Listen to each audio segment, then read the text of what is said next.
Salut à tous, mon nom est Ariane Villot, je suis physiothérapeute chez Physio Vélo. Aujourd'hui, je vous donne 5 conseils essentiels pour votre vélo sur base d'entraînement.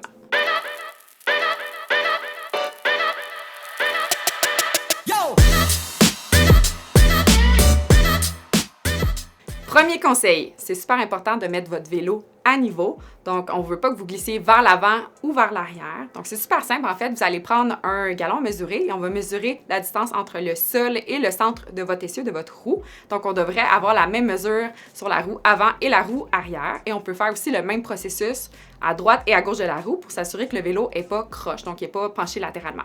Comme je mentionnais plus tôt, c'est vraiment simple de mettre votre vélo à niveau. Donc, pour prendre votre mesure, il vous faut juste un galon à mesurer. Donc, je vais partir du sol, puis je vais remonter vers mon essieu en prenant soin d'être vraiment perpendiculaire. Puis, je vais simplement prendre la mesure au centre de mon axe ici. On s'entend, c'est pas vraiment un vrai vélo sur une vraie base d'entraînement, mais le principe reste le même, peu importe votre vélo et peu importe votre base d'entraînement. Par contre, faites attention, si votre plancher est vraiment croche, cette mesure-là est plus ou moins efficace.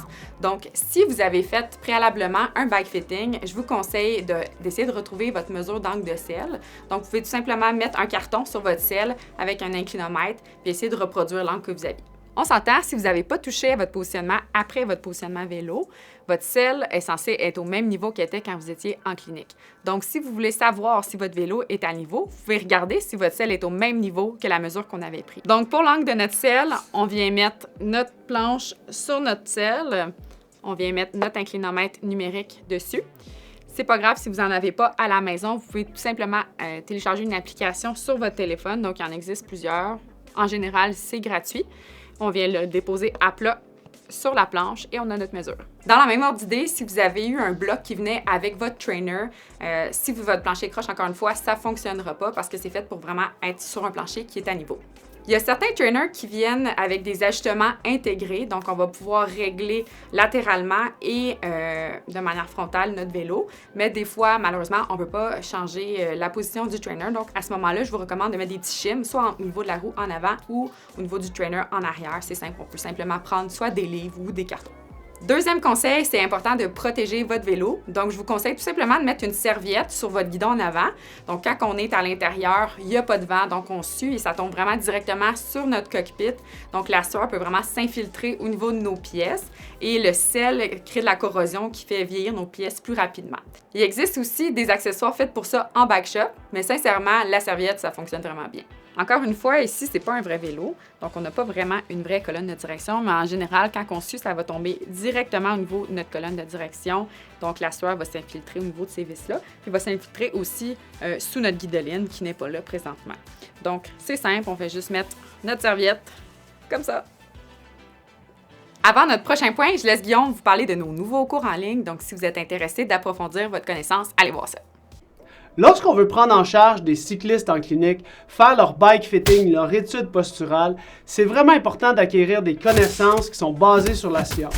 Chez Physio Vélo, on a développé 2 formations d'études posturales de bike fitting, une formation d'introduction et une formation avancée en ligne qui vous permettront d'acquérir toutes les données scientifiques, toutes les évidences basées sur la science pour prendre en charge efficacement le positionnement, l'étude posturale de vos cyclistes. On va toucher à tout ce qui est mécanique, protocole de bike fitting, questionnaire et évaluation physique de vos clients, de vos cyclistes, afin de leur offrir un service qui pourra améliorer leur confort et leur performance tout en personnalisant les ajustements selon leur pathologie. La clinique Physio Vélo est en affaires depuis plus de 8 ans. Nous enseignons le bike fitting depuis plus de 5 ans. Nous avons un partenariat avec la Fédération française de cyclisme pour enseigner à chaque année au Vélodrome national de Saint-Quentin en Yvelines. Nous croyons vraiment avoir toutes les informations nécessaires pour vous aider à acquérir les connaissances nécessaires pour le bike fitting. Si ça vous intéresse, visitez notre site web. Merci Guillaume, mais de retour à nos moutons, on reprend avec nos conseils pour les bases d'entraînement. Une fois de temps en temps, c'est important de vérifier si votre vélo est toujours bien fixé sur votre base. Avec le temps, avec les vibrations, les vis finissent par se dévisser un petit peu. Donc, votre vélo va être moins bien ancré sur votre base d'entraînement. Troisième point, c'est important d'optimiser son environnement. Donc, si vous avez tendance à avoir très chaud, prévoyez d'ouvrir une fenêtre ou d'avoir une fan pour vous ventiler.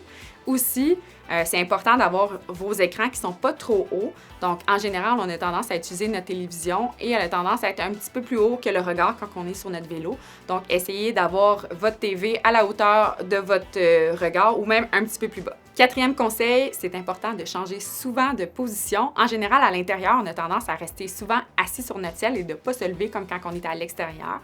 Donc, à chaque 10 minutes, à peu près, essayez de vous lever pendant quelques secondes juste pour libérer un petit peu le périnée. Ça va favoriser la circulation puis on va avoir moins d'engourdissement. Lorsqu'on s'entraîne à l'intérieur, on a souvent tendance à se placer sur la partie la plus rapprochée de notre guidon parce qu'on n'a pas vraiment tendance à piloter notre vélo. En fait, on ne pilote pas notre vélo tout simplement.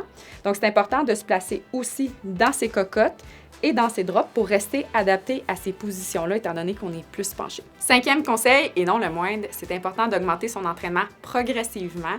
Donc, souvent, pour plusieurs, l'entraînement à l'intérieur est beaucoup plus accessible, étant donné qu'on n'a pas assis à la température qu'on peut faire du vélo lorsque les enfants sont couchés, ou même on n'a pas à se déplacer. Ça peut être tentant de s'emballer un petit peu et d'augmenter vraiment rapidement ses entraînements, mais faites attention, on devrait se donner des jours de congé et on ne devrait pas augmenter son volume de plus de 10 % par semaine. J'espère que ces 5 conseils vont être utiles pour vous pour votre saison intérieure. Si vous voulez plus d'informations sur le bike fitting, vous pouvez tout simplement aller sur notre chaîne YouTube, on a des milliers de vidéos. Bon vélo et bonne saison d'intérieur!